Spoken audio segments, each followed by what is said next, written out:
This week's episode is sponsored by Zorb Events Limited. They provide Zorb football, battle tag archery, UV dodgeball, sports days events, inflatable assault courses, plus many more activities coming soon.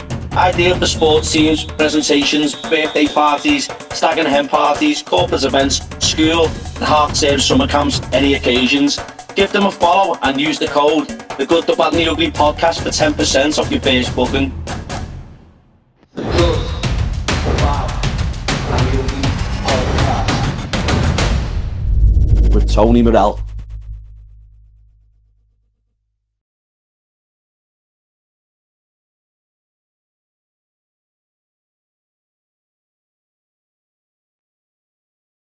Welcome to the Good, the Bad and the Ugly podcast with me, Tony Morell, and this week's special guest is Bri Crane, aka GoPro Bri. Really looking forward to you sharing the good and the bad and the ugly with us. How are we, Bri? All good, so. Yeah, all good, mate. I'm buzzing to have you on, Bri. I know it's been a while for we've been trying to get you on, mate, but I know you've been absolutely chock-a-block, mate, with what you're doing, and I know we're going to get into that in this episode. So, like with all guests, mate, I just want to start from where you grew up, where you're from, what school was like. Yeah, I was they call it now Mershaw Massive, isn't it?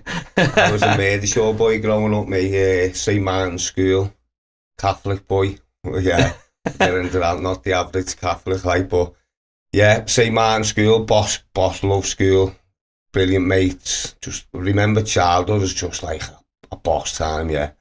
Yeah, for me it was good. A lot of good friends and stuff. Always, yeah. It was obviously you'll know a lot of the lads I knocked around with and still know to today. And yeah, it was good lads, yeah, good people. St. Martin's you went to, was it? Yeah, yeah. St. Martin's, obviously, you know, the biggest memory was the Wembley trip. So St. Martin's will never leave me that, mate. And I remember watching it on the telly. I think it was who was in the final that day? It was Deadwave. They were a team from, so it was the four quarters of like England, weren't it? Yeah. So we represented the Northwest. God, we beat teams from Liverpool and Manchester and up Crewe and all that. So we were, you can imagine we had a good team. Yeah, and then we got to Wembley, so we were the Smiths, Chris Wizards, lad. It was brilliant. I remember watching it on the telly and that when I was a kid. Wembley Wizards we were, lad, in the Runcorn Weekly News, mate. I loved it. That was the headline, was it? Wembley Wizards, mate, yeah. So from junior school and whatever, secondary school, what was Secondary school, it was funny that, because we were talking about that the other day. I left... primary school was obviously all the Wembley lads, all the boys, the Mosleys, Brinkleys, Sprays. God, still my best mate to this day, mate, Spray. Still like an old woman, like, you know, straight in your house and straight to the fridge, lad, you know what I mean? But yeah, humble.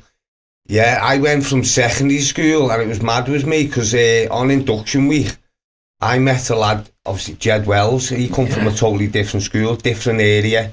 I think growing up then, so we stayed in our areas, didn't we? We didn't move from Mershaw, you were from Brookvale, yeah. So I met this kid, Jed Wells, Jed was from Windy, I know Jed. He was Windy, yeah. So I met Jed, but I'd had induction week with him, and you know when you're just like, he's boss kid. And I went home and I told my granddad, I said, met this brilliant lad, Jed Wells, and he went, we're related to the Wellses. And I was like, what? So he said, ask him, he knows Maggie. And so when I went back in, when we finally started school, it actually, like, my granddad lived with Jed's granddad in the war, and they were cousins. So that made Jed's dad, my dad's second cousins, and me and Jed third cousins. So we just created this unbelievable bond, like, with boss. So I veered away from my primary school mates then a little bit. They were still there for footy, yeah. I went on a different little path then with new mates. As you do when you go to secondary school, comprehensive school, whatever you call it. I remember going to, when I went to Brookie, Comp, obviously you went to St. Chad's, wasn't it? St. Chad's, yeah. And I remember meeting the likes of Mick Edgar and that, and they all went to Brookie Primary, where I went to Halton Lodge, and it's that when you make that transition, going to like the secondary school, like, you meet new friends and you think, you know, it's not just your friends from primary school, and I think it's just it's a process of growing, you know, as you get older and stuff like that. When I look back now, but you know, sometimes you don't see that at the time. When you get a bit older and you reflect on it, you do. That's just the process of life going through as you change as a man, don't you? Yeah, well, that's it, isn't it? You know, it's one of those. But like I say, so St. Chad, so I know I've known you've grown up for years, Brian. Obviously what we got up to and stuff, like, I think you were a year above me, but obviously you were in St. Chad's and stuff, but we knew each other from the estates and that we grew up on. But in school, in secondary school, was you a mischievous kid? Oh, lad, I think you know that. you're not taking me down that path, but I think me lad must be sitting at home now going, oh, don't tell that story, lad, don't tell that story. So I'm very wary at the moment what stories I lie out. I know all the lads, if we go out and they'll probably be hanging on a thread, will you tell the Nan story, or we're not going nowhere with any of that today. We're going to keep it nice and thing, but yeah, I could be mischievous, lad. No, but that's it. But your interests pretty much like us all. You're a pretty decent footballer, if I'm going to be honest. So, you know, your interest as a kid growing up was football. Football, I was addicted to it. Yeah. I mean, you were on the other podcast as well. I've been on one before, it's my second one. I was nervous coming on, it was weird. Well, probably because I knew you as well and I didn't know what way I'd go, you know what I mean? Yeah. This is just like having a sit-off in a booth and having a chat with you, isn't it? Reminiscing. Go anyway, mate. So, yeah, when we sat on John's one, I touched on the football, yeah. I had an unbelievable, I was addicted to it. I loved it, I breathed it. I woke up every day, slept with the football. Mm-hmm. I just loved it. I was around good players as well, so... yeah, I looked up to good players in the area as well. So yeah, I think you had a decent team. I think you were at Marine, well, playing for Marine and Runcorn, and the likes of your Marine and your Runcorn Villas and your Alton Sports and all that. It was always competitive. Yeah. And Marine, I remember watching you, like, because we were younger than the year below, and I remember watching you, and there was some fucking quality players out there. You know what I mean? Yourself included. I mean, the likes of Mosley, the likes of Spray and goal and all that, and there's some really good. Even from Alton Sports and Runcorn Villa. Well, I left Marine and went to Alton Sports, me. I done like, yeah, because my good manager, I look back, because I've done managing kids, I look back now and I'm so appreciative of what these men do. But at the time, because I was a cheeky fucker, like, do you know what I mean? Yeah. It's probably someone Barry like... Payton was your manager? Barry was my... But funny enough, I've just done a bathroom for Neil Payton, his son. Yeah. And we had a little reminisce on old time. I'm so appreciative to Barry. But he probably went away and remembers me as a kid, Barry, and I was a cheeky fucker lad, do you know what I mean? And I was good at what I'd done, and he probably loved me having a side, but I was probably a fucking nightmare to him as well, lad, do you know what I mean? So, yeah, I'd love to have a chat with Barry. He's doing really well, Barry. Yeah. So, but it's great to see. I mean, the likes of that, where you think back and you're appreciative of your football match. I think we all are, do you know what I mean? Because, like I say, at Alton Sports and Marine and Runcorn Villa and you know, other teams in the town like Western Point and Beechwood and stuff like that, there's a lot of teams that, you know, had quality managers and they give a lot of their own time up. Yeah. When I went over to Alton Sports, though, it was a different thing because my granddad was always he drank in the Alton Arms, you know what I mean? So you had the men's footy team there. So when you walked into the Alton Arms, so it was a big part of our lives, the Alton Arms, wasn't it? Yeah. You look back now as a kid and go, a pub with a big party, your fucking life, do you know what I mean? No, but it's true, man, it's true. Yeah. But when we walked in there, the men used to make you feel 10 foot tall, didn't they? Do you know what I mean? Or even they'd watch it, even like they come and watch on the, like, you know what I mean? If they might be the game after or whatever, and they come and watch, and you see all these fellas on the line. You want to impress them. Yeah, you want to like stand 10 feet tall, and could be a tackle, or you know, could be, you know, or you score or whatever, or you make a brilliant pass or something like that. It made you feel. But going into the booze, like you said, I remember that like Glenn Chester's, Joey Chester's, every, you know, loads, so many Bluey. You know, Roger Bond, loads of them, and they'd always like comment and, you know, pass nice comments and stuff, and that, and you'd think, fucking hell, you know what I mean? Glenn's just come back into my life recently, but not on a football level, on more of a zen level where we've gone in life, so it's been brilliant to reminisce on old times with Glenn. That's fantastic. It's amazing because he's an older guy, do you know what I mean? And he's looking back on his life a little bit, and do you know what I mean? And seeing our past, the way we've gone and that, and very open now, we'll touch on that. Yeah, of course, we're going to touch on that later on in the episode, but like, growing up on our estate, Brookvale and Merseyshire, fucking hell, that was... Loved it, lad. It was straight home from school. Even I don't think we even got changed from school. That was straight out in uniform, lad. Tie off.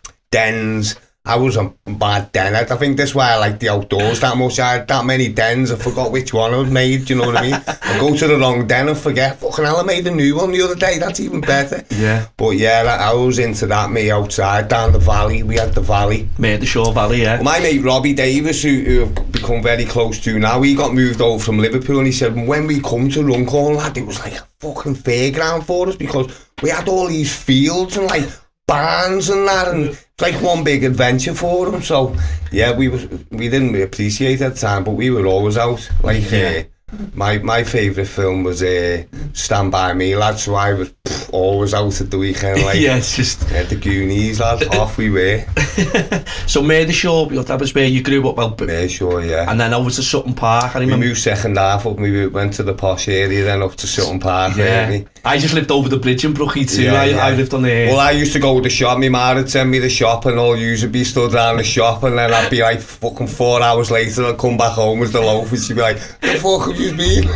You've been at the shop playing footy with us or whatever. With you, chatting with you, Walshy and all that. But I used to go. I think that's why I've got these laughing. People say you got like all my heads all creased. I said they're laughing lines, then mate. You know what I mean? Yeah, we had a laugh growing up. I always remember growing up as like just funny times. Yeah, we took nothing serious. Just it was all about having a laugh. Yeah, I think when you're a kid and that, and I think like in the 90s when like we were growing up and stuff, I think you don't really give a shit about nothing. You don't worry.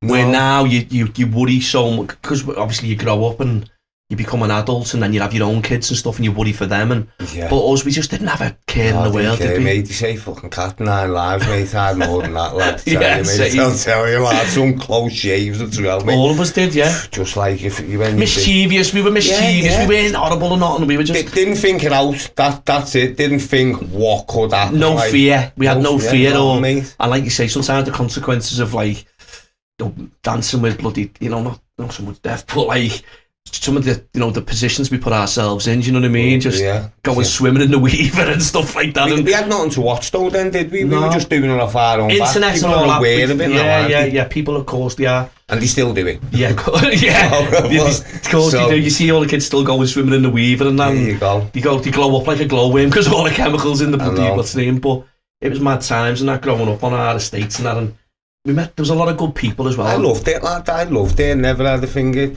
Obviously it has changed over the years, hasn't it? And people don't talk to each other as much. But in my close, I was navigation, me, and everyone knew everyone.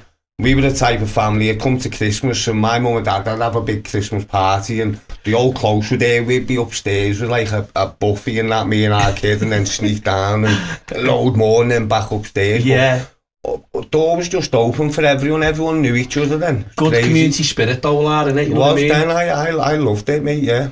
No, that's was like I say, it was a good community spirit and like you've got good people around you, but obviously going from one thing to another, I'm going to touch on your football because, as a kid growing up, you were very talented as a footballer, obviously playing for Marine and all that, and the battles we used to have, obviously when we started to like play against that, you were our seniors, the likes of Alton Sports as well as Marine was and Runcorn Villa. And I remember the first couple of times we played and you fucking drilled us, lad. I remember it because you were all big and you were all physically. And then as we started to sort of, get a little bit older and stuff, we started to hold our own.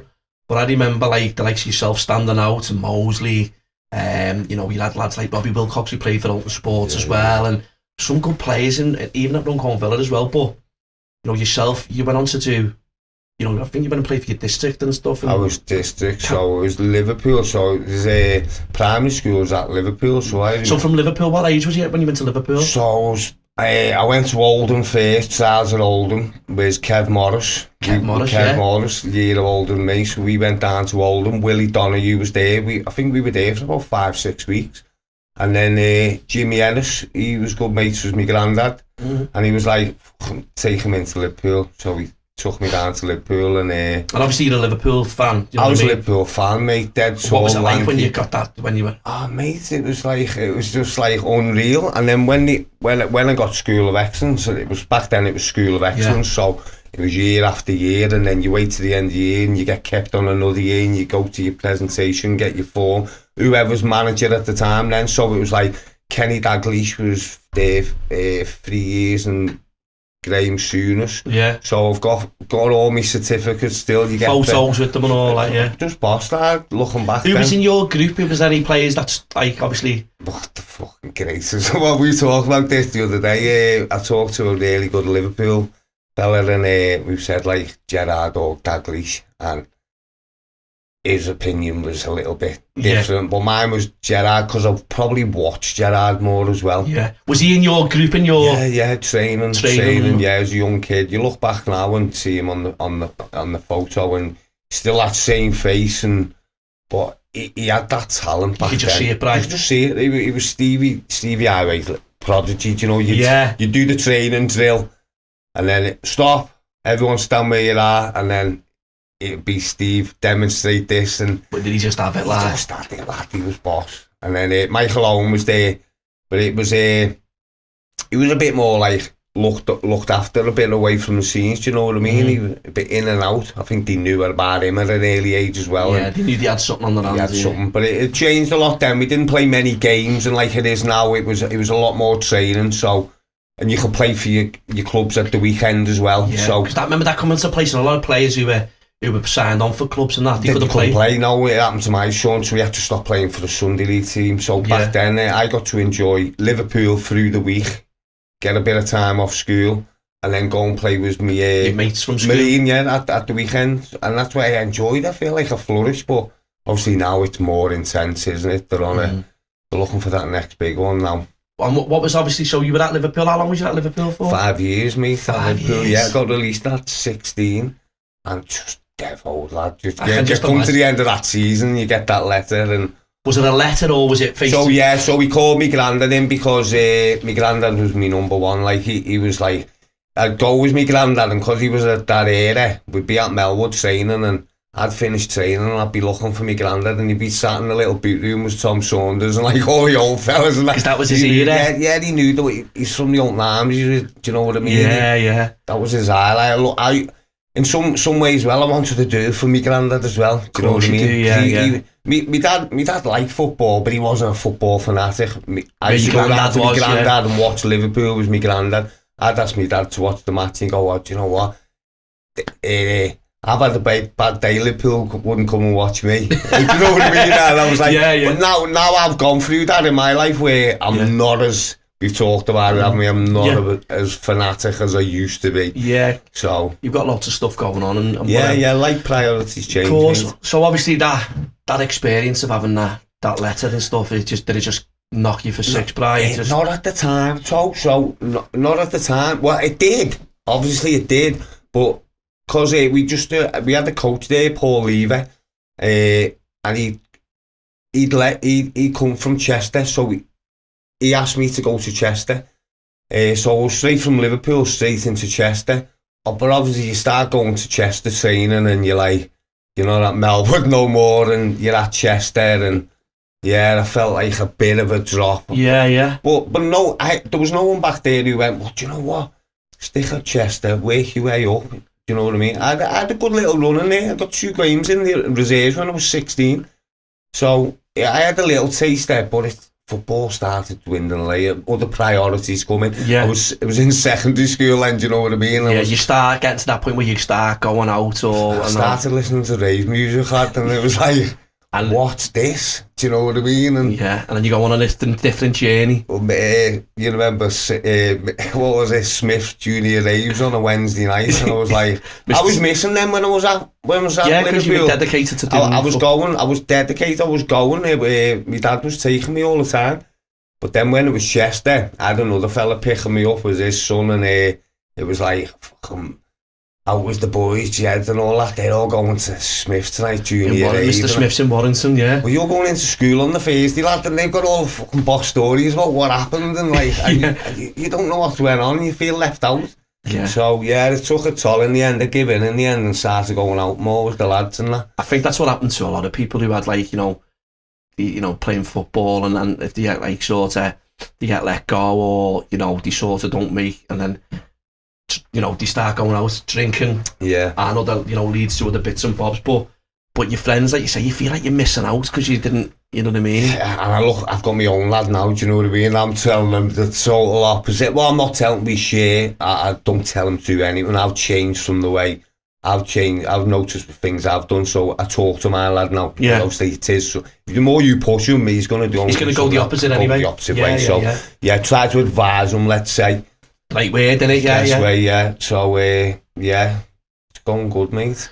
But, like, obviously, from you know, I remember going from that, you know, what you were saying there about going out and stuff like that. But I remember the day you come and approach me in the office, and you said, no, you messaged me, I think you WhatsApped me actually. You said, have you got a spare half an hour or something? I'm like, Bri, no, mate, that's any time for you, mate, and I want to put something to you and what you think of this. And I remember when you walked in the office here, he said, so I've got an idea about like organising a men's mental health group. And I was like, Bri, listen, mate, you know, I think it's a great idea because obviously it's so documented, it's so in the public eye, men's mental health, women's mental health, but obviously, you know, your idea was to create a group, and I always remember saying to you, build it, Bri, and they will come. Yeah. And we sat down and we spoke at length for about an hour and 20 minutes, and I just said to you, listen, mate, go for it, and you know, and I just thought, I always knew that you'd go on and progress, and look what you're doing now, you know. We were gonna touch on that now. That's my biggest passion in life now. It's gone from like, I've took like this addiction of football all my life, and I'm putting all that energy and into something now that I've found in my life that we touch. I probably don't want to go there again on here, but on John's where we touch where I've been in my life.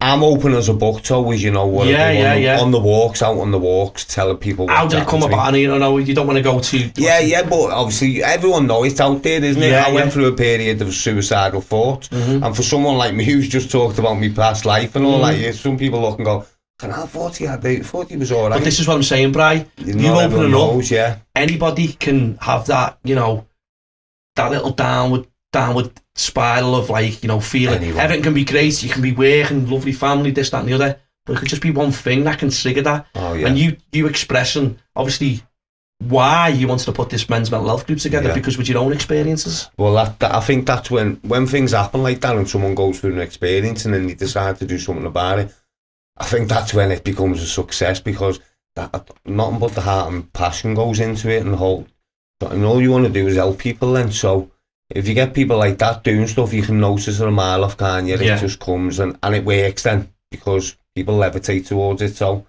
the right people are levitating. I think I come and seeing you because it was men like you who were open. I seen you talking on social media and you're not shy of expressing how you feel, and just to get that first couple of walks out, if it come in, I was checking in with men like you, Fredo, checking in with him. I knew he was out doing his morning thing and that, and you just come and you showed up and you just helped spread the word. But this is what it's about. It's like, you know, we all have little issues and stuff, and sometimes I'm pretty vocal, mate. I don't really, you know, I say I wear my heart on my sleeve, whether people like it or not, that's fair enough. I don't, you know what I mean? And sometimes opening up and, you know, expressing the way you feel, and, you know, if you're passionate about something, or like you say, like yourself, I'm passionate about what I do, or I'm all in or nothing, Bri. And I think like it's the same with yourself. It's like anything, you know, if you commit to something, or you're going to help somebody and you're going to back them up, or you're even sharing something for them or whatever, and you know, that little share can help that business or help them progress in something. And I think with men's mental health, and you know, and women as well, you know, what we'll touch on in a bit, you know, another group that you've put together, but with men it's a stigma of like, I can't feel like upset, I can't feel like I can cry or whatever. Listen, mate, I've fucking cried loads of times, lads, you know what I mean? I don't give a shit. You know, I've got feelings, I'm a human, I'm not a robot. I was crying yesterday on the walk, like, but Bri, listen, mate, you know, it's one of those, it's like a lot of people, you know, you can have this blasé of, you know, you're a tough guy, or you're a what's the name, and listen, mate, you're a human being, and I say this to so many people, it doesn't matter if you're the toughest man, or you're the you know, the what's the name man, or the richest man, or the whatever. At the end of the day, we all have feelings, and you can't help how you're feeling. You could have had, you know, someone passing in your life, which you've let it build up. You don't show it. You put that mask on, and you sit there and have you been fucking watching our walks, lad? Have you been coming on our walks and listening in to our walks? That's just me opening up and telling you the truth, because I feel like sometimes people don't want to fucking speak out, and they don't want to, and like what you've created, you know, I went on a couple of them, And like I just said to you before we came on, there was a couple of guys who, I won't disclose too much, but that's what the walks were about. What you put together, where, you set up a group on social media, word of mouth. I remember the first one going, Bri, I think there was 50 odd fellas. Yeah. I mean, 50, was it 50? Well, did you come on the first one of the year? 75 minutes. Yeah, at the car park in the old man. I pulled in the car. And I remember you saying to me, what the hell's going on here? Obviously, it was the first one of the year. Everyone's coming off the air like God, all that. But for 75 men to get out of the bed. But you know what, Bri? A lot of the men who were there as well, some lads who... Out of town, mate. People from out of town, not people from Runcorn and whatever. There was people from Liverpool. People from... loads. And that was just putting it on social media, sharing it. It's the power, and listen, I know sometimes a lot of people get a lot of stick saying, but people do struggle. They do think drink. They do think drugs helps. Fucking doesn't, mate. The next day you're still there. The pain's still there. Of course. Do you know what I mean? Now, if you want to do something about it, not the drinking the drug. That's my take on it. That's just a personal choice. That's a personal choice. But then when you go on you're getting out of your comfort zone. Yeah. Because I know a lot of people say, fucking loads of people are doing this, they're doing that, and they've been on the fucking bender or whatever. Maybe they've been on a bender because people don't really know the full story of why they've been on a bender for that long. You know what I mean? And like I say, on that walk that I went on, and two gentlemen got talking about football. One gentleman talking about Everton, he was laughing his head off because we're not doing too fucking good, are we? So, and it was madness, mate. It opened my eyes. And then another gentleman spoke to me, and I was like, and I think he was saying to me, Tony, you man the back so no one goes missing. Yeah. We were all on the hills and everything. I think that's just because you were the slowest. Like I was at the back. In the end, I think I swapped with Fredo or someone, and I went, you can look at the back. But I was blown away, mate. That's the beauty of these walks, though. You don't, when I get on them, obviously it's evolved now, and it's more new people have come on them, but straight from the very beginning, I was stepping out of my comfort zone, standing in front of 40, 50 men sometimes in the car park, and asking men to hug other men, just embrace them in the morning. Some people would freeze at first and go, what? And I go, listen, you're all right, you're not going to catch nothing. And sooner or later, I was turning up at the car park, I'd go round every man and welcome them there. After 3 or 4 walks, I'd stand back and they were doing it themselves. They were just embracing men, they were starting to open up, and because we were talking then and bringing things to the surface, I just seen this amazing, we've got so many things to touch on, team. But you created this, Bri. It blows me away. I sometimes stop myself going the Asda sometimes because I'll bump into someone and I'll go, that's fucking boss what you do. Honest to God, I'm so appreciative. You go shopping with your beard. Yeah. Don't be fucking... I don't go no more. I use that as an excuse. I go, do you know what? I'm not shy of compliments. Yeah. I haven't done it. Sometimes you get a little bit. I do. Of course, I'm a little bit with social media as well. Obviously, you'll see me put the posts on after the walks, but I try and refrain away from this. Hi, I'm GoPro Bri, and come and get on our walks. And I like to do that out in the field. With the men who everyone's different, Bri, aren't they? Of course, lad. So we've got to showcase what we're doing to get them men. Just touching on that today, so I think we just talked about it before. Funny how it happened today as well, but. On the Thrive Mental Health Group is exactly why we do this, and it's come from suicidal thoughts. I would want no other man to go and do it. Also, we know a guy who we've lost. We've done a walk for him. We won't mention no names, but it's affected our community. Yeah. And we've just got a message this morning.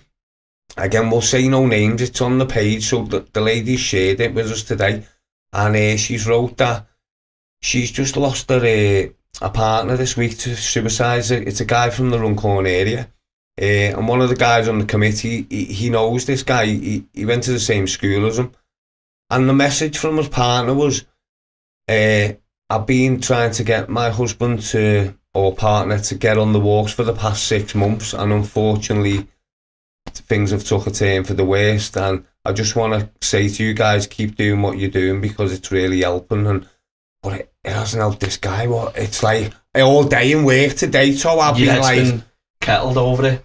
Not kettled because I've learned how to. I can't help but you're gonna think about it, Bri, because you're probably feeling, we should have watched him more and whatever. But it's making that first step where the ladies reached out to you, which is a big thing for anyone's partner or whatever, to reach out and say, look, you know, I'm trying to get my partner to come, or you know, or even sometimes I know there's guys in the group who have, you know, the partners or whoever have reached out and they've felt uncomfortable about reaching out. Now, like what you're just saying about this lady who unfortunately, you know, thought to go out to her and the family, you know, in regards to losing a partner. But you're going to think like that, bride, you know what I mean? Of course, that's because I know now of what the journey I've been on. And men without match, you know, I will try and touch on that in a bit as well. So that was changed, that we should touch on that because that changed my life. But the empath in it, do you know what I mean? I'm already there in work thinking, well, we're doing this for men to come on it. Okay, some men are coming on, but there's still other men out there who there's a little hurdle there that's stopping them. And it's about finding out what that hurdle is. Now, today I'm already thinking of solutions and everything. Like, maybe if that lady, she was trying to talk to him about getting on the walks, that we had some kind of contact where someone goes round on a one-to-one basis. Yeah. And we take someone who's been in that situation, because I sent you that letter the other day, guy, from a guy who was suicidal. I sent you the letter, so you just got a feel of where these walks are going from. Powerful letter. Yeah. And look at him now. He's thriving, so he's mate. It's thriving, mate. But like I say again, Bri, without the group and whatever, how many people would be like in this lady, the same situation? And it's just, and you do think like that when thinking, oh, why can we not send? And sometimes I think maybe they feel maybe embarrassed, or maybe they feel like I was just saying, there's this stigma of like men, you know, you've got to be tough and you've got to be, listen, lad, we all have feelings, we all have, you know, thoughts and stuff like that, and sometimes some people don't want to open up. And like obviously his missus reaching out, and you know, she's reached out and said, look, unfortunately it's took to, and you as a group, of course you're going to feel like, oh, what yeah, there's one that slipped through the net. That was the first one that's what you think. Slipped through the net, but that's just put more fire in my belly now.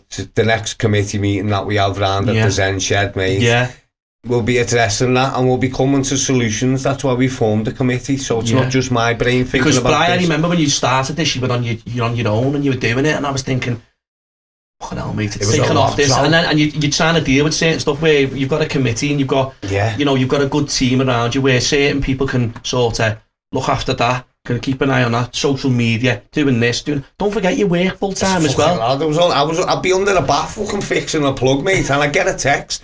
But at the time, before I'd obviously been down the scano roll and learned how to put your life in order, I'd ping and I'd fuck off. And you're like me, you respond straight I'm like that, but once you're on a text, then you're invested, aren't you?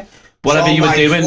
And then I'm getting a text off a guy who's heard John's podcast, and they've heard me being open about my suicidal thoughts and being he's opening up to you. Yeah, he hears me story, because listen, this has happened about 10 times. People have come on the walks and went, my bird showed me John's podcast, you know, and he went, I watched your podcast, and he went, fucking, I'm the fucking same as you, lad. He went, when I listened to it, I was like spooky, and I went, there's loads of us out there, mate. Yeah, there's loads of us out there. I'm ADHD up the fuck. But if you get me going more talking, lad, you won't shut me up. It was nice to just let you talk before and just sit and listen. I've learned how to control it. I can feel it coming back in now. I want to roll. No, because do you know what? Because you want to express it. Yeah, that's what it's here. There's platforms here for you to express it. Yeah, definitely. And I'm grateful for that. Listen, mate, someone like you doing this, mate. It's because I feel comfortable doing this, lad. You know, so I'm appreciative for this. Listen, Brian, we wanted to get you on for a while, and obviously things, you know, become, you know, work, family, stuff like that, and like I say, it's massive in society today, mental health, you know, across the board, you know, men, women.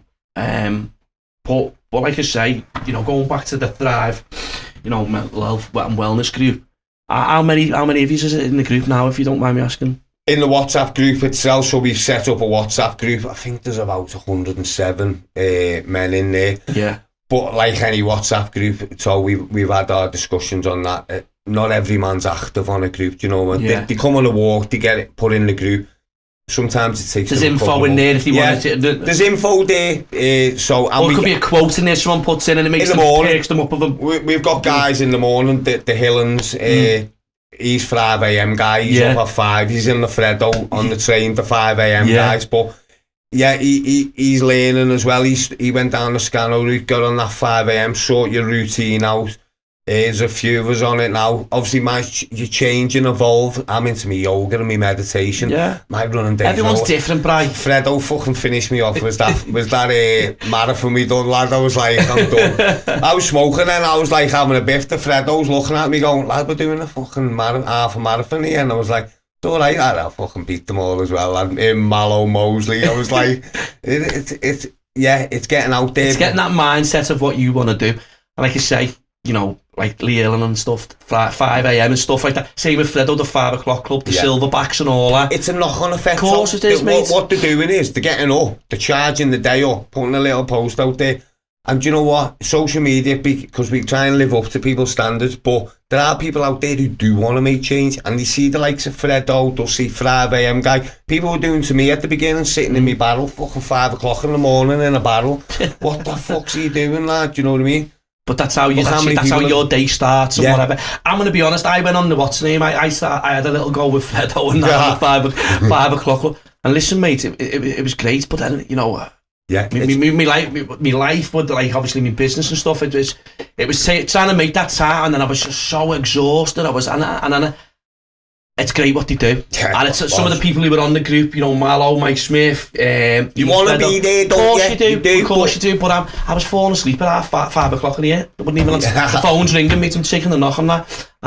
Different lifestyles. Of course it is, mate. And I'm doing other bits with events and stuff. But it's great in what they do, and it's great to see people getting involved, and it's helping people. Of course, it takes people out of the comfort zone, because there's quite a few people, you know, you see on the 5 o'clock club with Fredo and that, and then also the Silverbacks. The Silverbacks, I mean, I'd love to go.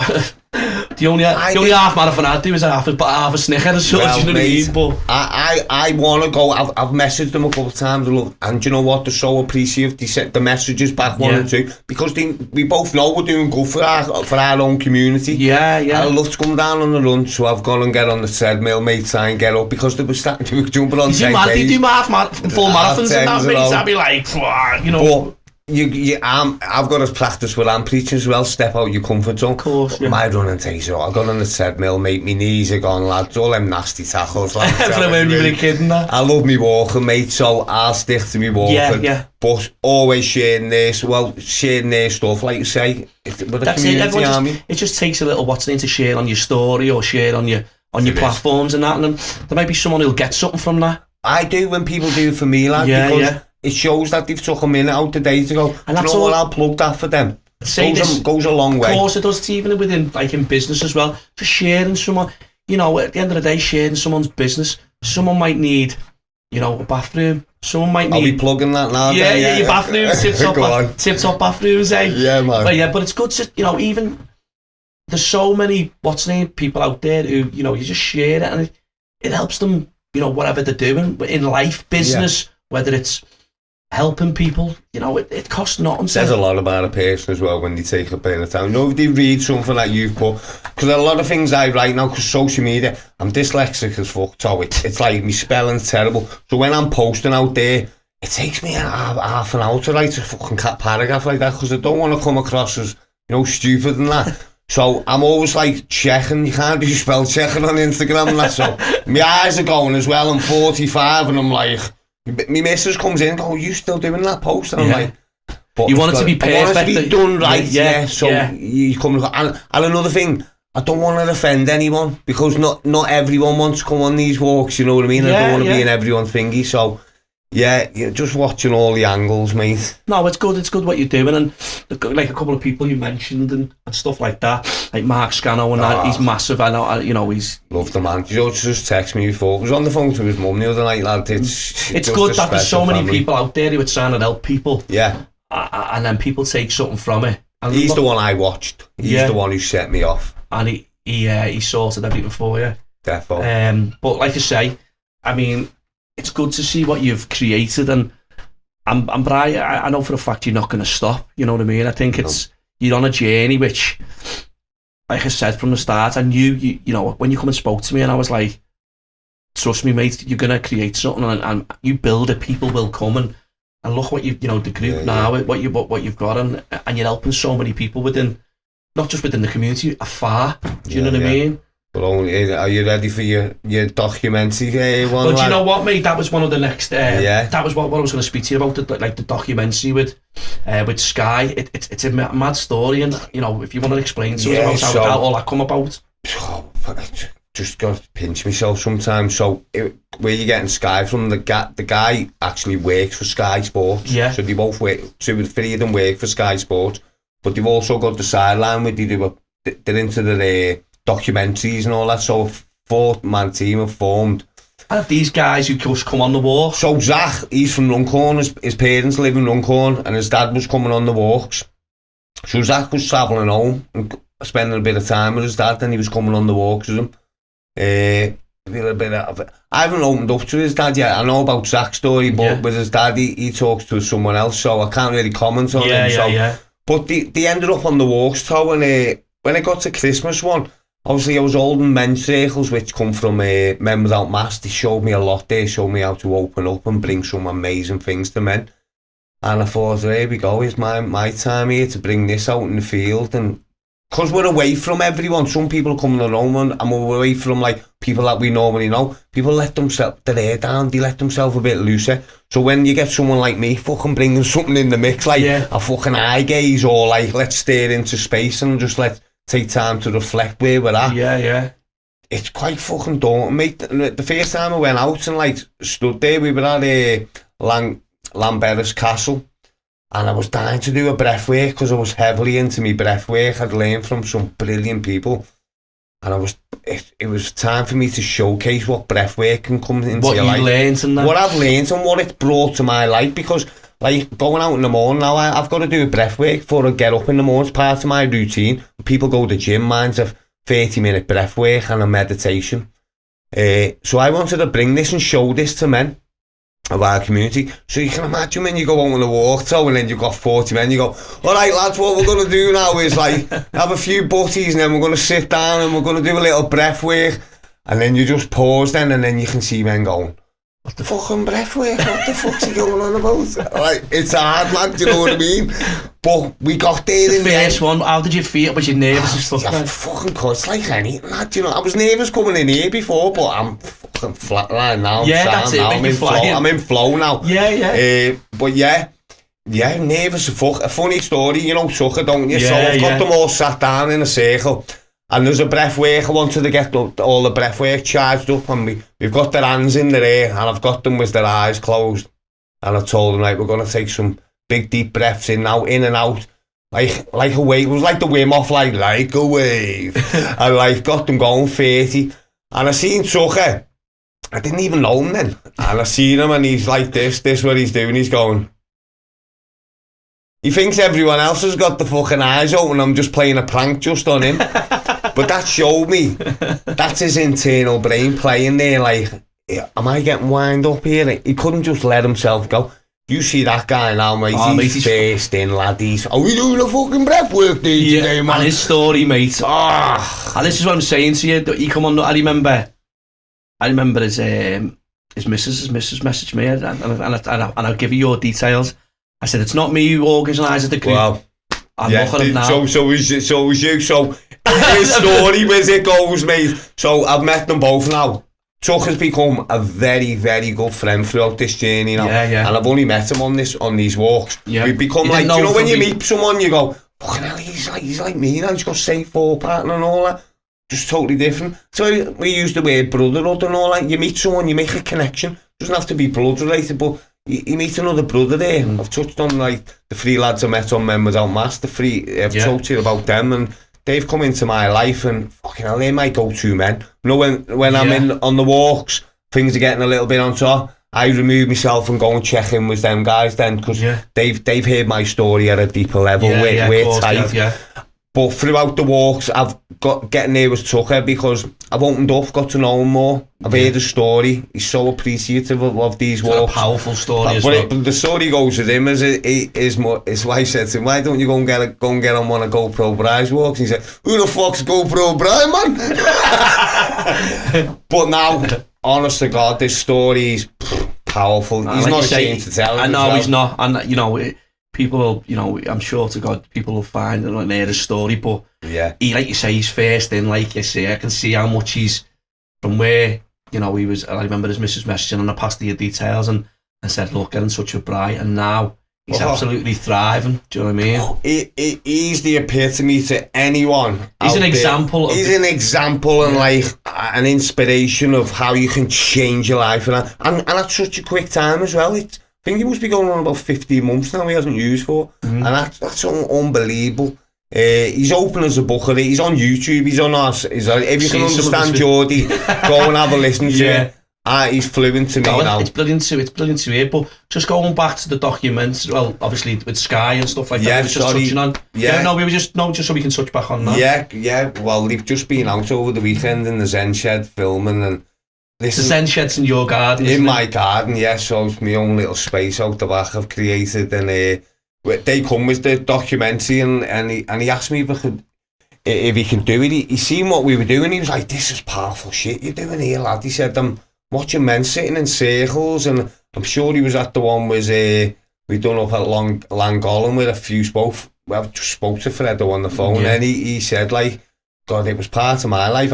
You made me sit in a circle and share what had happened with his mum and how he got over that, and it helped him so much. He's off thriving now and doing his own stuff. It's turned a negative into a positive. Into a positive, yeah.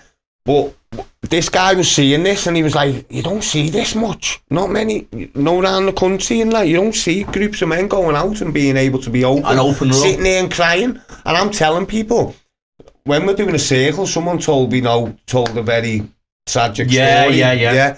And we had men in the group and they were crying. But they were crying and they were hiding their faces, and I had to stop it because of men without masks again come in and said, listen boys, we're sitting here, no one's judging you today, someone's telling a heartfelt story there. It's their experience. Your emotions are coming because it's touching your felt scent. Let your emotions go, sit up straight with your back finger and show other men it's okay to let your emotions go. Sooner or later, people were just sitting there, just like letting their emotions go. It's not in like a sad way, but I fucking love it. So because Pete, they're not scared to open up. Something starts changing in you when you feel vulnerable enough to let yourself go. Remember that Matt showing me that? I was the fellow who runs it, Craig. He come up to me and he went, Brian, I just want to say thank you for fucking setting the tone. Because I was the first to go on Men Without Masks. I heard another man's story. And I was like, fucking hell, before it even got to me, I was in tears, lad. Yeah. My empathy is so high. I've been told this now. So I pick up on people's feelings and all that. And when I see people release it, which I see on a weekly basis in the group chat, lads are 19, lads are 35, lads are 40 saying they've got a problem, and then people being there open for them. So this fella wanted to showcase it, and I went, fucking crack on, mate. And how long's he been, like, obviously? So 6 months. So back from Christmas, he asked me at Christmas. Obviously, they're based down in London, so they've been coming down over the last 6 months. Going on the walks, which is... Yeah, I think they've got out on about 3-4 walks on us. Taking footage. So we were on that one with Beg Gelliff. Fucking hell, we had old Bluey on one of them, so some of the old fellas were out there. Yeah. It's fucking great to see the older generations. They were blown away. Bluey was going to me, fucking hell, you won't get this in our day, lad. Fucking, he went, fucking proud of you, your granddad would be proud of you. I was like, so to hear feedback again, and it makes you feel. Yeah, well, they were. They're old school, aren't they? They're the men who like we looked up to and all that. What are they doing, talking about the feelings and that? They're the hardest ones to crack, the older generation. Yeah. You know, I think we're opening up now a little bit more. It's the word's spreading a little bit more. That's what it was all about. So, of course. So they've been filming 6 months and 6 months, lad. They were just coming out and just like, I turned up at the first one. I was like, listen, boys, we've got a film crew here today. Fucking don't ask me how it's happened, but it's happened. And then I had to say, because some people might not want to be filmed and all. Of course, I had to say, listen, we've got any hard criminals here today. You don't want to just let me know. Well, anyone's on the run or something. Get your pixels out, lad. So yeah. But yeah, everyone was game for it. Everyone got in. They were showcasing the cold water therapy. They were showcasing the breath work. They were showcasing men opening up, bit of meditation in there, taking in the amazing views that we see on each walk, lad. And I take them somewhere. I get them lost most fucking walks as well. I always get them blamed. We went on the last one to land on a beach, and I never checked the tide. The fucking tide was in, so we had them all go through a bay through the sea. But we take it as we come, mate. It's brilliant. So the walk that you were on yesterday, was that the last bit of filming? That was the last bit of filming. So yeah, again, pressure come with me. I have this big dream, man. Big think of me. So it's like, you know what I mean? Big dream. I have a dream. Wake up and go. I've got to make that happen. Yeah, a bit like me. It's not you get something in your head and that's it. You just a big dream that everyone who's been on the walks is going to come back on this last walk for the film crew, and I've built up this big one, and it's not advisable that everyone. Some people are busy. Some of the regulars, because we've done 2 walks this walk. Man, some of them going in. They might be going into the wives and going, "I've got another walk this month," and they go, "You fucking what? You know, you've been out this month. Do you know what I mean? We've got the kids. We're doing this." I don't think about stuff like that. Do you know what I mean? Yeah.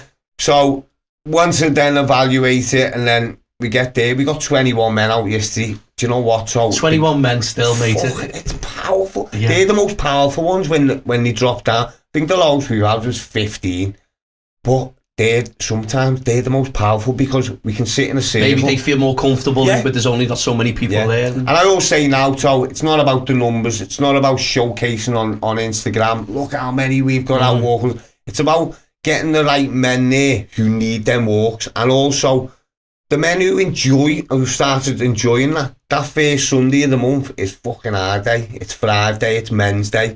We're going out for a walk to fill our cup, so we can take it back to our families and share that with the people around us.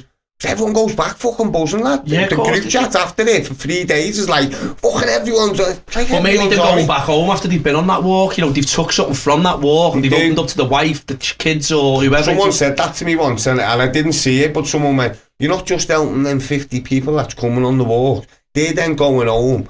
The kids are getting the best out of it. The wives are getting the best out of it. You see changing the dad, the uncle or the granddad or whoever. I get it. My wife gets it when I go in the door. Sometimes so I'm getting up for the walk and I'm running them and I'm getting up for it in the morning. I'm like, oh, fucking hell, do without. Know that internal brain.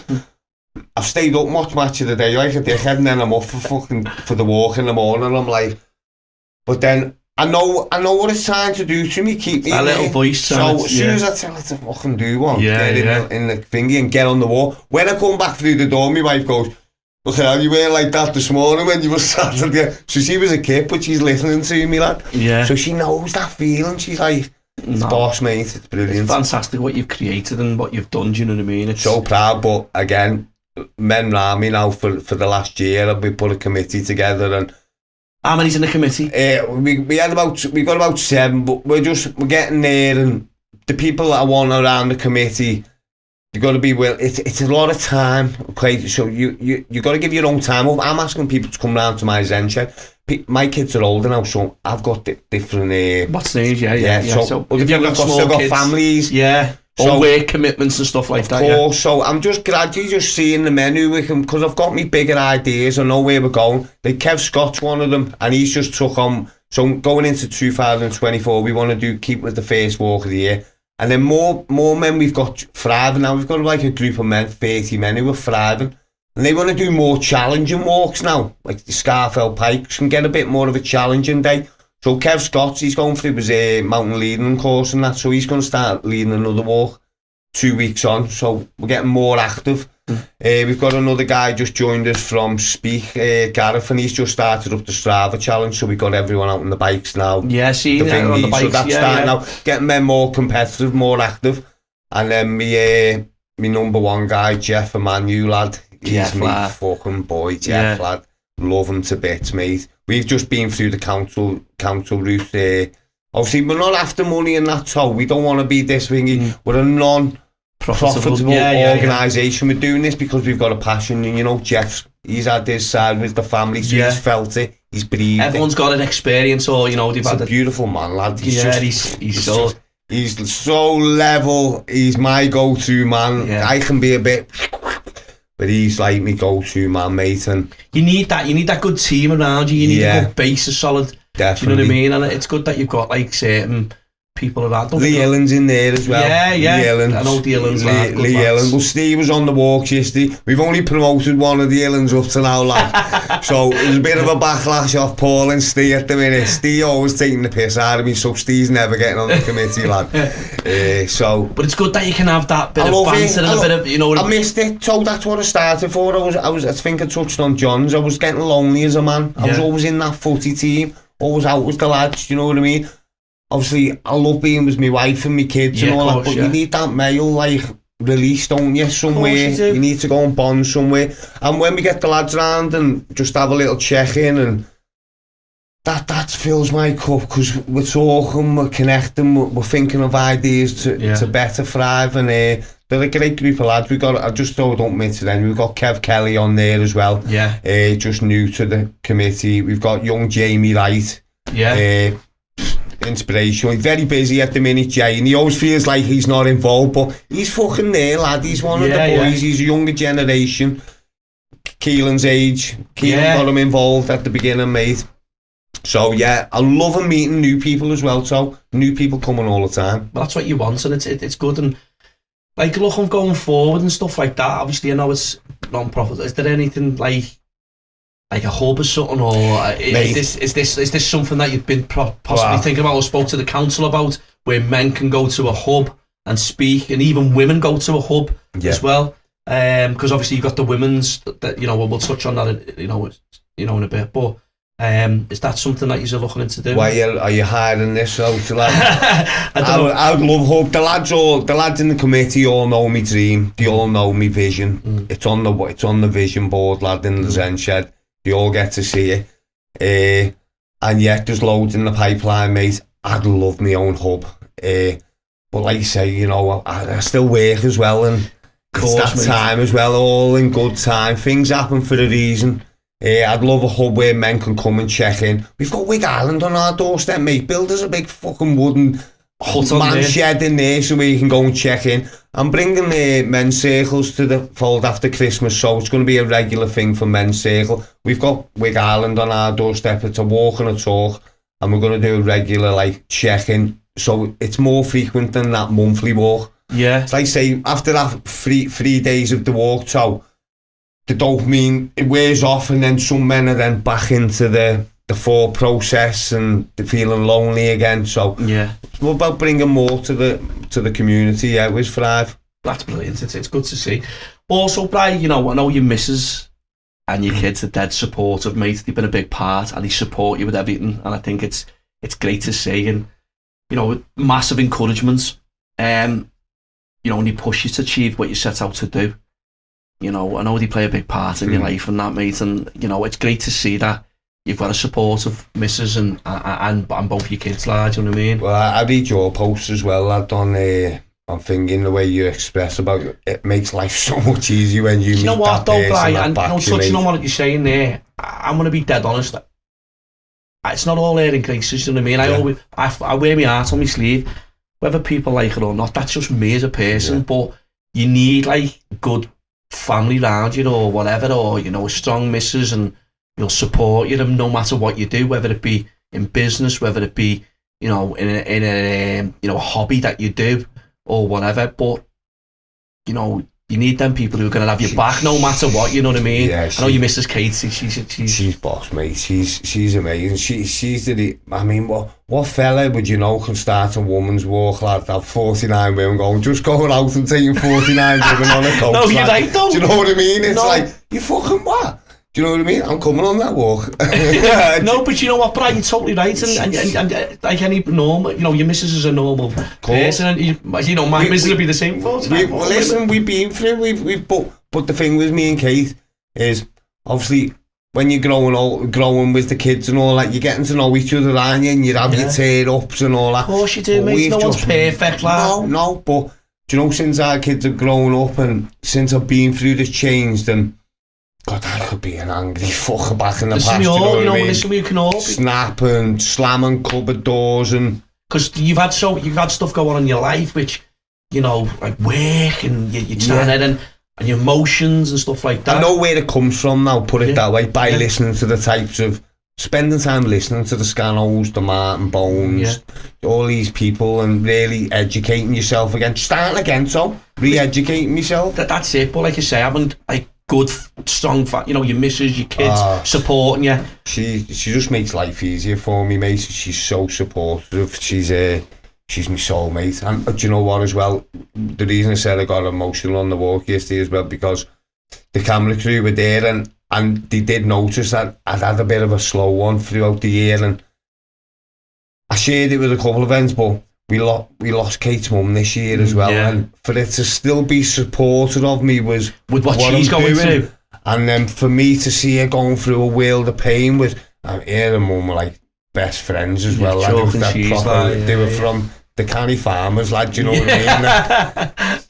Boss Scouts now for the kids, and just to see her going through that world of pain for me was another thing that I've never dealt with in my life. Yeah. Do you know what I mean? So I struggled a little bit. You feel you don't know what to say, or are you alright? Am I asking, is she alright too many times? You know what I mean? Yeah. If you don't ask, you feel insensitive. Or, of course. But that's where the walks help me as well, because I'd go up on the walk and I'd say, before we go walking today, is there any men here today who have been through like the loss of the mother-in-law and watched the missus in the world of pain? Because that's the person that I'm looking to talk to today. I need some advice, and am I doing things right? How did you deal with it? Do you know what I mean? One man might give me a bit of advice that I take away and go, do you know what? And use that bit of advice. I haven't even asked her that, if she okay. Do you know what I mean? So you don't know, it's boss, lad. You can go on all day with all these little things that happens on the walks. It's but Kate, look, mate, she's boss, lad. She's just my soulmate. It's good to hear, mate, and it's good to, I think when you look at your kids and see how they grew up, when you sit back and you both look at your kids and you both go, we were in Windermere the other week and we were sitting there and we were talking about the kids and we were like, what a fucking high five, and look what we've done. You know what though, mate, and it's good that though, you know what I mean? You can talk about, the kids, how you brought them up and they support you, and like little toe rags or whatever. And listen, it's great to see that you and Kate have got that bond where you can go, do you know what? Listen, we haven't done too bad for the kids, how they've turned out, and long may it continue, you know what I mean? Well, listen, so that's touch wood, that's us lucky, because once as you're a lad, we've let them grow. It's all down to them who they're mixing with out there and all that. So we're just lucky that they have took in what advice we've given them. And do you know what? We get men on the walks and women that aren't as fortunate, mate. I had the kids' footy team, do you know what I mean? So I'm still in, I see the lads about and all that, and listen, and some kids slip through the net, and not everyone stayed on that good, and people was good fucking parents, lad. So you can't always blame the parents sometimes as well, because sometimes society the decisions that they make and stuff, and you know what I mean, you can only get, like you say, you advise them or guide them, and because sometimes you can tell them and they're just going fucking do it anyway, do you know what I mean? And whatever, the more you case, and it's one of them where you want your kids to to be good and do this, and right and wrong and stuff, but as they get older they make decisions in their life where you think, fucking hell, that was, you've made a decision there and it's a fucking daft one or whatever, but like I say, you learn by your mistakes. Of course you do, mate. I've made plenty of mistakes in my life, mate. Fucking hell, I've made plenty of mistakes. I'm not perfect by no means, you know what I mean? But it's just good to see where you've come and what you've created, and it's good to see you bringing a community together and afar. It's fantastic to see what you're doing, because like I say, I've touched on it a few times about saying the stigma in men and in women. And that's what I wanted to touch on as well. A lot of people don't like speaking out, but it's like the women group what you've created as well. Yeah, someone said that the other day, and I disagree with that. They say, women talk though. You know what, mate? Fucking hell, some women don't talk. Some women bottle stuff up as well. Fucking humans, mate. I've got Steph now. Steph, I'll have to give her a shout out. Yeah. Steph, she took over the women's walk. I met her 2 years ago on a meditation, level 1 was Martin Bone. And when you just hear someone else's story and you connect, and then she started coming on me women's walks, and God, she gets on great with my missus. She's been on all these other Wild Warrior women, so she's proper outdoorsy. She's running the women's walks now, so that's took a lot of weight off me, lad. Because Yeah.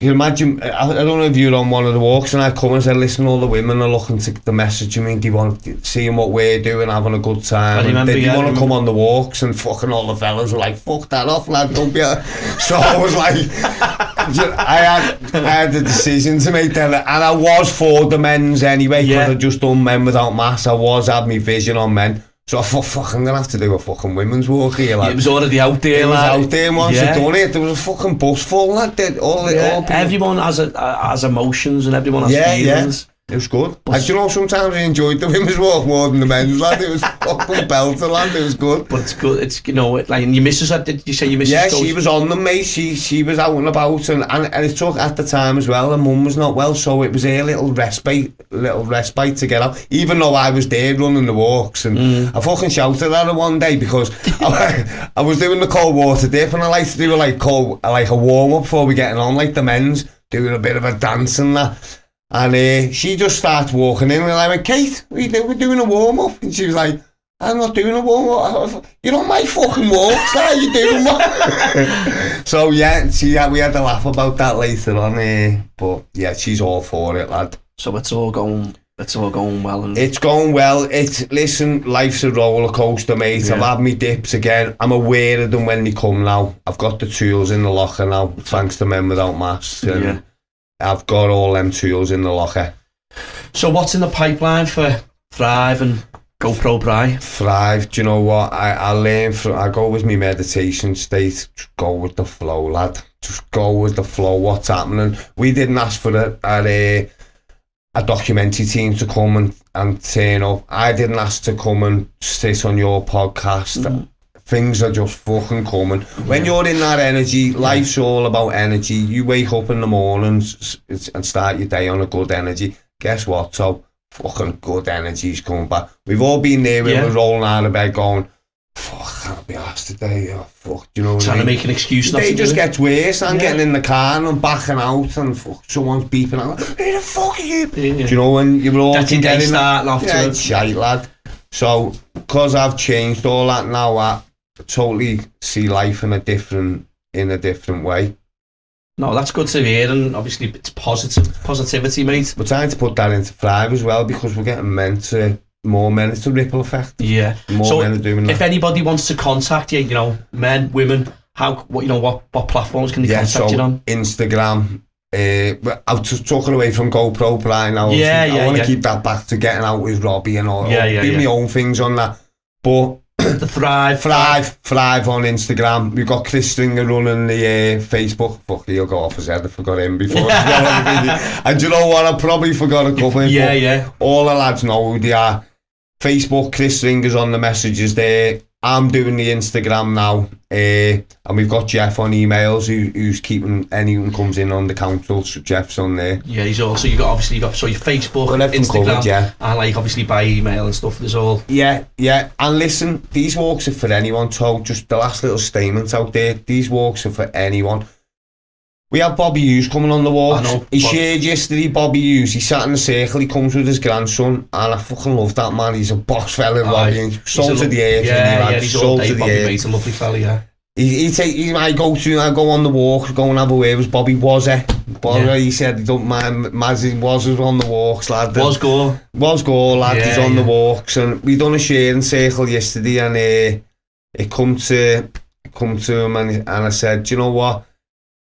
He come to me, he said, I don't suffer with mental health, but I absolutely fucking love coming out on these walks, because this is my little time to get out and see you guys and fucking see somewhere different. Do you know what, Bri? That's exactly when I went. I don't suffer, but you know, I don't get me wrong, I have emotions and stuff, and I think like every day. Yeah.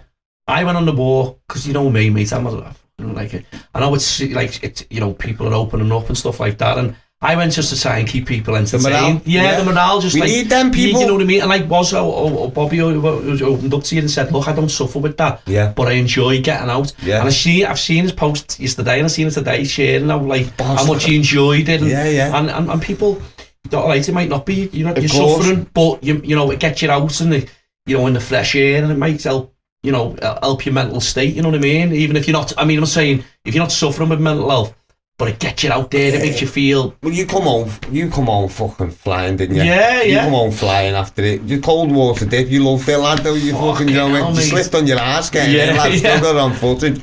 But even that, and just to let people know is, you don't have to turn up and do the cold water dip. You don't have to sit in the men's circle. You don't have to share anything. You're not can just pressured come into and doing walk. it, No, it'll take me a couple of weeks to feel relaxed and where am I? I've just been picking a guy from Liverpool, he's come back on a couple and he's starting to open up now. He's just done his first cold water dip yesterday. Never done it on the first one.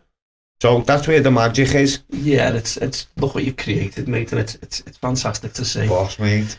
But listen, mate, I just want to say thanks for coming on, Brian. You know, it's been an interesting insight to what you've created and what you're doing for the people in the community and afar, and I think it's fantastic, and I think you've got to take a lot of credit and, you know, give yourself a pat on the back, because without people like yourself, mate, you know, the world would be a you know, a sad place. I know it's not very, you know, in social society today, but what you're doing, you're helping men and you're helping women, you know, and it's great to see, mate. And I just want to say thanks very much for coming on and sharing your story and what's in the pipeline, you know what you want to do, and just keep doing what you're doing, mate. Thank you, mate, and thank you for giving the platform. You know, you stole me thunder because you knew I wanted a podcast as well. Listen, mate, you're spreading the word, lad. You're getting people on like me, allowing us to have a voice. Fuck, you couldn't do this 10, 15 years ago, could you? You'd never get on. Imagine me trying to get on telly, lads. Fucking not happening, mate. Listen, if 10, 15 people see this and we get another 5 new men on it, fucking job done. So thank you, so. Listen, I just want to thank you for coming on, mate, and being so open and honest. And Bri, look, at the end of the day, mate, you're giving, you know, people a platform to come and open up and share their, you know, their stories and stuff. But listen, mate, thanks very much for coming on. That's it, giant standard Cheers, up, mate. mate. Thanks very much, kid. Thanks very much to that. This week's episode is sponsored by Zorb Events Limited.